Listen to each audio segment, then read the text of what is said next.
আসসালামু আলাইকুম রহমতুল্লাহ। আজকে আমরা শিখব 16.2 এর 2 নম্বর অঙ্ক। তো 2 নম্বর অঙ্ক কি বলতেছে? একটি জমির দৈর্ঘ্য 80 মিটার এবং প্রস্থ 60 মিটার। ওই জমির মাঝে একটি পুকুর খনন করা হলো। যদি পুকুরের প্রত্যেক পাড়ের বিস্তার 4 মিটার হয়, তবে পুকুরের পাড়ের ক্ষেত্রফল নির্ণয় করো। আচ্ছা, তার মানে এখানে কি বলতেছে আমাকে? একটা জমির দৈর্ঘ্য এবং প্রস্থ দেওয়া আছে। তার মানে আমি প্রথমে কি করব? আগে চিন্তা করি যে একটি জমির দৈর্ঘ্য এবং প্রস্থ দেওয়া আছে। দৈর্ঘ্য এবং প্রস্থ কি সমান? অবশ্যই সমান না। সেক্ষেত্রে আমি ধরে নিতে পারি এটা বর্গ হবে না। ঠিক আছে? তাহলে এটা হবে কি? আয়তক্ষেত্র। তাহলে আমি কি করব? প্রথমে একটা জমির যে দৈর্ঘ্য এবং প্রস্থ দেওয়া আছে সেইটা আমি চিত্র দ্বারা অঙ্কন করি।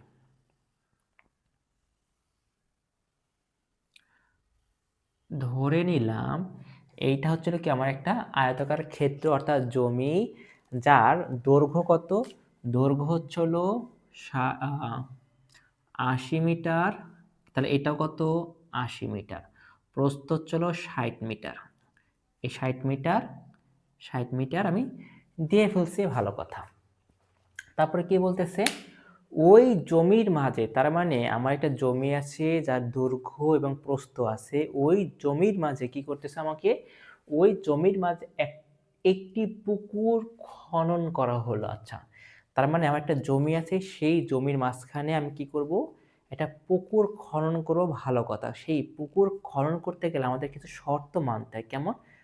পুকুর যে কাটবা, সেই পুকুরের চারপাশে তোমার কি থাকতে হবে? পাড় থাকতে হবে। পাড় ছাড়া পুকুর হয় না। ঠিক আছে?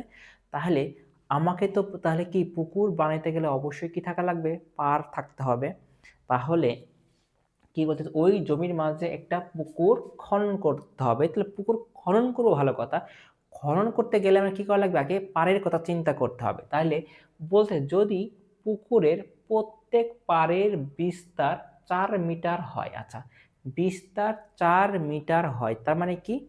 তার মানে তুমি যে পাড়টা বানাবা, সেই পাড়ের কি থাকবে? একটা প্রশস্ত থাকবে। মানে ওই পাড়টাকে চারদিকে সমান থাকা লাগবে, অর্থাৎ প্রশস্ত চারদিকে সমান থাকতে হবে। তাহলে আমি কি করব? আমার পাড়ের কথাও চিন্তা করতে হবে। পুকুর বানাতে গেলে অবশ্যই পাড়ের কথা চিন্তা করতে হবে। তাহলে এইখানে আমি একটা পুকুর বানাচ্ছি, যার দৈর্ঘ্য প্রস্থ চারদিকে, অর্থাৎ এই যে পুকুর বানাইলাম, এই পুকুরের চারপাশে যে পাড়টা আছে, এই পাড়ের বিস্তার হচ্ছে কত? 4 মিটার করে। তাহলে এটা হচ্ছিল 4 মিটার, এটাও 4 মিটার, এটাও 4 মিটার, এটাও 4 মিটার। বিস্তার হচ্ছে 4 মিটার। মানে তোমাকে বোঝাচ্ছি, এইটুকার মান হচ্ছিল কত? এই যে বিস্তার, এটার মান হচ্ছিল 4 মিটার। ঠিক আছে? এখন একটা জিনিস খেয়াল করো, আমার যেই জমি, এই জমির ভিতরে কি কি আছে?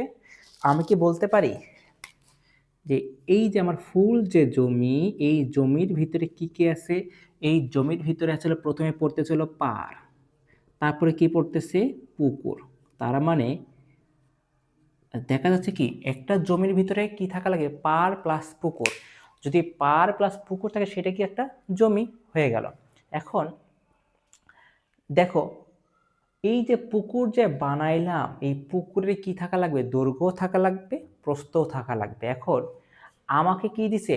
জমির দৈর্ঘ্য দেওয়া আছে, প্রস্থ দেওয়া আছে, কিন্তু পুকুরের দৈর্ঘ্য প্রস্থ কি দেওয়া আছে? পুকুরের দৈর্ঘ্য প্রস্থ দেওয়া নাই। বাট বিস্তার আমাকে বলে দিছে যে পুকুরের বিস্তার হচ্ছে 4 মিটার প্রত্যেক পার, অর্থাৎ এখানে দৈর্ঘ্য আছে 2টা পার, প্রস্থ আছে 2টা পার। মানে এই যে পার আছে, এই পারের প্রত্যেক পারের বিস্তার হচ্ছে 4 মিটার, এবং পুকুরের পাড়ের ক্ষেত্রফলটা আমাকে নির্ণয় করতে হবে। এখন পুকুরের পাড়ের ক্ষেত্রফল নির্ণয় করব কিভাবে? যদি পাড়ের ক্ষেত্রফল নির্ণয় করতে হয়, তাহলে একটা জিনিস চিন্তা করো, পাড় প্লাস পুকুর কার? জমির। তাহলে আমি কি করতে পারি? পাড়টাকে যদি আমি ঠিক ডানেই রাখলাম, তাহলে পুকুরটাকে জমি এখানে নিয়ে আসি, জমি মাইনাস পুকুর ইকুয়াল পাড় বলতে পারি সহজে। তাহলে জমির ক্ষেত্রফল এবং পুকুরের ক্ষেত্রফল যদি বের করতে পারি, তাহলে খুব সহজে আমি কি পাড়ের ক্ষেত্রফলটা আমি বের করতে পারবো। ঠিক আছে? তাহলে প্রথমে কি কাজ করব? প্রথমে আমাকে যেটা কাজ করতে হবে, আগে কার মান দেওয়া আছে, জমির দৈর্ঘ্য এবং প্রস্থের মান দেওয়া আছে, সেক্ষেত্রে আমি জমির দৈর্ঘ্য এবং প্রস্থটা আমি বের করি। ঠিক আছে, তাহলে লিখি দেওয়া আছে, দেওয়া আছে কি জমির দৈর্ঘ্য, জমির দৈর্ঘ্য ছিল 80 মিটার এবং প্রস্থ জমির প্রস্থ হলো 60 মিটার। তাহলে জমির ক্ষেত্রফল, ক্ষেত্রফল 80 গুণন 60 বর্গ মিটার। তাহলে কত আসতেছে, 6 48, তাহলে 4800 বর্গ মিটার। তাহলে একটা জিনিস খুব ভালো করে খেয়াল করো, পাড়ের ক্ষেত্রফলের জন্য আমাকে কি করতে হবে, জমির ক্ষেত্রফল এবং পুকুরের ক্ষেত্রফলটা দরকার। অলরেডি কি আমি জমির ক্ষেত্রফল আমি পেয়ে গেছি, এখন কার ক্ষেত্রফল দরকার, আমার পুকুরের ক্ষেত্রফলটা দরকার। এখন দেখো পুকুরের ক্ষেত্রফলটা আমার দেওয়া নাই, বাট পুকুরে কি থাকবে, পুকুরেরও দৈর্ঘ্য আছে প্রস্থ আছে। ঠিক আছে, তাহলে আমি কি করতে পারি, দেখো লিখতে পারি যে পার কত 4 মিটার, আমি কিভাবে লিখতে পারি যে পুকুরের পুকুরের পুকুরের দৈর্ঘ্য, আচ্ছা এই যে পুকুরের যে দৈর্ঘ্যটা আছে, আমি কি জানি পুকুরের দৈর্ঘ্য কত মিটার, বাট জানি না পুকুরের দৈর্ঘ্য কত মিটার, বাট আমি এতটুকু বলতে পারি যে এইটা হলো পুকুরের দৈর্ঘ্য, এটা পুকুরের প্রস্থ, এটা পুকুরের দৈর্ঘ্য, এটা পুকুরের প্রস্থ। তাহলে পুকুরের দৈর্ঘ্য পাবো কিভাবে, এই যে পুকুরের দৈর্ঘ্য পাচ্ছি কিভাবে, দেখো যদি চিন্তা করো, আমি একটু এভাবে লিখতে পারি কিনা, যে এই কথাটা একটু ঘোরায় লিখি, যে পুকুরের যদি আমি পুকুরের দৈর্ঘ্য চাই, সেক্ষেত্রে আমাকে কি করতে হবে, দেখো তো জমি মাইনাস পার করা লাগবে না, ইকুয়াল পুকুর, এটাই তো, যে জমির যদি দৈর্ঘ্য পেতে চাই অথবা প্রস্থ পেতে চাও অথবা পুকুরের ক্ষেত্রফল যদি পেতে চাও, সেক্ষেত্রে আমাকে কি করতে হবে, জমি মাইনাস পার চিন্তা করতে হবে। তাহলে আমি কি বলতে পারি যে পুকুরের দৈর্ঘ্য ইকুয়াল কি জমির দৈর্ঘ্য, জমির দৈর্ঘ্য কত, জমির দৈর্ঘ্য হলো 80, এই সেই 80 মিটার মাইনাস পার। এখন এই যে এটা কি সেই পুকুরটা অথবা জমিটা কি একটা আয়তক্ষেত্র না, তাহলে আয়তক্ষেত্রের দৈর্ঘ্য কয়টা, 2টা। তাহলে এখন তোমার কাজ হচ্ছে এই পার, পার কয়টা, তাহলে পারও 2টা হবে, এই হলো 4 যোগ 4। ঠিক আছে, এইটা বুঝতে পারছো কিনা, এটা হলো মেন, যোগ বিয়োগ করে হচ্ছে হলো 72 মিটার। ঠিক তেমনি আমি কি বলতে পারি, পুকুরের প্রস্থ, আচ্ছা পুকুরের প্রস্থ কত, 60 মিটার, মানে জমির প্রস্থ থেকে এখন কি পুকুরের যে পার, পার আছে কয়টা, 2টা নিবা, তাহলে 4 যোগ 4 মিটার।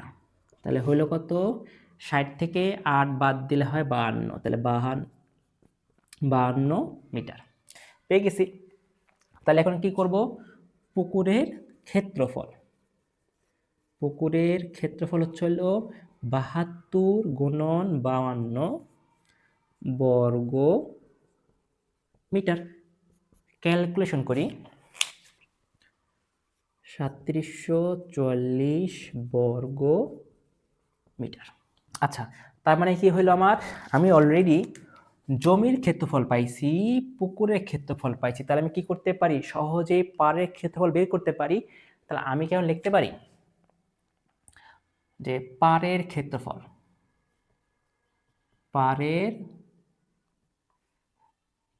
ক্ষেত্রফল, আচ্ছা পাড়ের ক্ষেত্রফল কিভাবে বের করব, জমির ক্ষেত্রফল, এই যে জমির ক্ষেত্রফল মানে পুকুরের ক্ষেত্রফল, এই কথাটা একটু লিখলাম, পাড়ের ক্ষেত্রফল হচ্ছে কি জমির ক্ষেত্রফল, এই যে জমির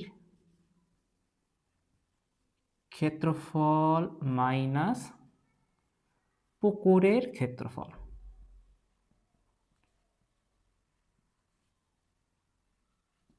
তাহলে জমির ক্ষেত্রফল হচ্ছিল 4800, আর পুকুরের ক্ষেত্রফল কত, পুকুরেরটা পাচ্ছ 3744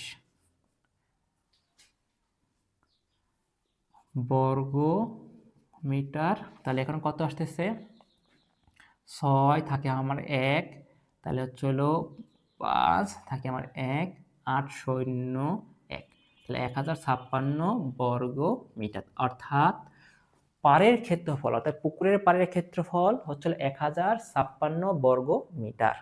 এটাই কি আমার 2 এর উত্তর।